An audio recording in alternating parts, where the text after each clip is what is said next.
All right, my people, we want to talk about 5 facts. In other words, 5 facts about people that would help you. 5 facts about people that will help you.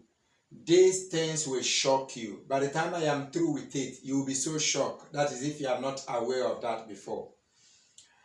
I need you to understand that this is a very serious discussion. So please pay attention and let's ride on. Number one, human beings are selfish in nature.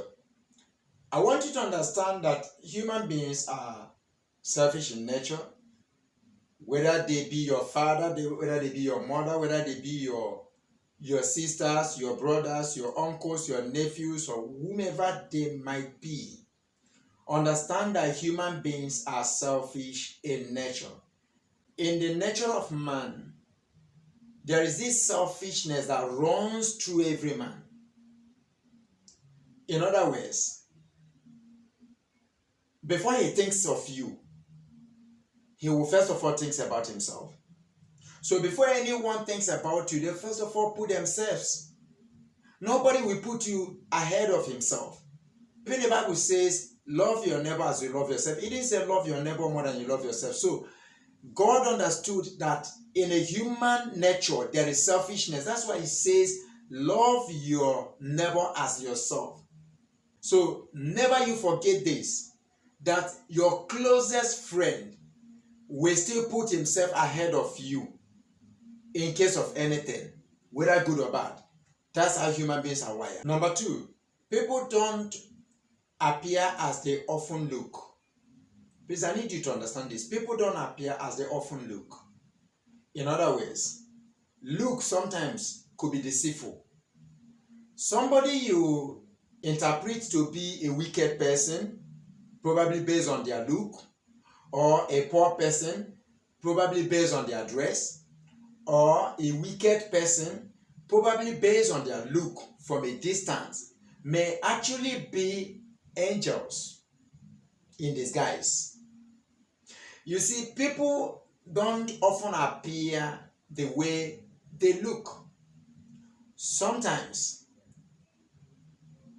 some persons that look somehow ugly, somehow dressed somehow shabby, appear somehow roughy, may end up being wonderful people. So get to know people. Don't judge people from a distance. There is this saying in philosophy, never judge a book by its cover. So don't be one of those people who judge people from a distance. Learn to get close. Learn to examine people. Learn to date them. I'm using the word date. Like learn to befriend them before judging them. Now, your closeness to people, to some people, may actually give you a different look or a different understanding or an amazing understanding of who they actually are. It might actually give you a different feeling altogether. Somebody you've been looking at as a hard person may actually be a soft person when you get close and get to know them. Somebody that appears from a distance as a wicked person may actually be a helper and an angel when you get to know them. Somebody that appears as a wayward person, as a prostitute, as this and that, may actually be a wonderful people when you get to know them. Why the ones that appear so gentle, so amazing, so cool, so fine, may actually be the opposite ones or in the opposite directions. Get to know people. Learn to get close so you don't end up misinterpreting people to be who they are not. Number three, nobody really cares about you like you do. I want you to know that, my dear, nobody really cares about you like you do. In fact, nobody cares about you like you. Don't forget I said in the first one is that every human being is selfish in nature. So nobody really cares about you like you do. So stop thinking that, oh, my boyfriend cares so much about me. My girlfriend cares so much about me. My friends, my mates, my this, my that, my colleagues, nobody cares so much about you like you do. Beside your parents, like your father and your mother, nobody really cares about you like you do. There is a limit to which everyone can go with you in this life. Even your parents, there are limits they can go with you. So when they get to that limit, they will leave you, they will abandon you. Are the one who will finish the course of your destiny. Good example is after wedding. Before wedding, oh, you are mama's boy, you are papa's boy, you are mama's girl, you are papa's girl. Everybody is pampering. And after you've said I do, you discover you are on your own with your husband. In fact, every other interference is seen as offensive and unlawful. So learn to understand that no one really cares about you like you do. Learn to understand that those people surrounding you now, they are there probably because they have something they are gaining from you. That's why they are rounding themselves around you. The very moment they discover that that thing they are gaining from you is no more there, they are likely never to be found around you anymore. This is one of the reasons why I don't get drawn or carried away by crowd. Because the same crowd that cheers you up and shouts your name, echoes your victorious name, your victorious achievements, are the same one that will throw stone at you if the going is no longer good.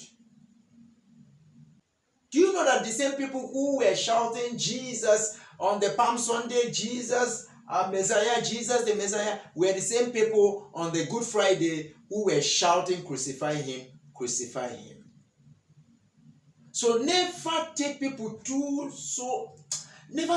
so serious. Like, you just need to understand that no one truly cares about you like you do. Learn to detach yourself. Don't be so emotional about anybody. Understand that anyone can abandon you. Only God can stay with you forever. Every other person that shouts and praises you today turns around you, comes around and says, no, they could actually leave you.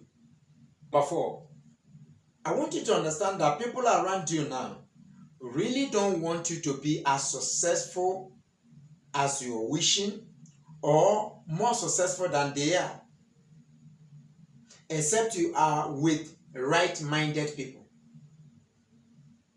This is one of the reasons why when you come with your visions or your goals or your dreams and you share it with them, they do everything humanly possible to talk you out of it. They give you 1,001 reasons, if not 1,000,001 billion reasons why such vision may never work. Everything they are doing is to talk you out of your dream, to talk you out of your vision, to talk you out of your goal, to talk you out of your ambition.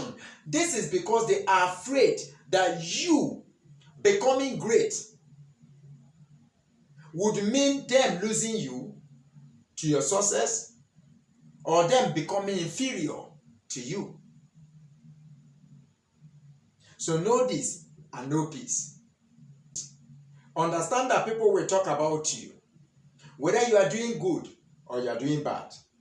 So instead of avoiding getting into your visions, getting into your goals, getting into your dreams, pursuing it with all your strength, with all the resources available to you, I beg you, go ahead and do. Always understand that if your fear is, oh, I'm afraid of what people might say if I do this or if I do that, as long as you're sure that what you're about to do is the right thing, as long as you're sure that you are in the right direction, please, my dear, go ahead and do it. Damn the consequences. Don't bother yourself about what anybody might say or might think of you. As long as you're sure you're not committing any sin, you are not doing the wrong thing, understand that people will always talk. God has gifted man with mouth to speak, to talk. And some persons are expert in gossip. Besides, understand that they are backbiters, and the reason why they are talking about you is because they can't be where you are. They want to be where you are, but can't be where you are. So the best thing to do is to bite you. So they talk behind your back. They discuss you behind your back. Then, please, lest I forget, understand that whether you're doing good or bad, they will still talk about you. So it's either they gossip about you for being a wrong person or for not doing well, or they backbite you for being a general, for being a wonderful person, an amazing philanthropist. So they will fight you, they'll backbite you. They'll talk about you. So never ignore doing the right thing for the fear of what people might say. Because they will always say. God bless you.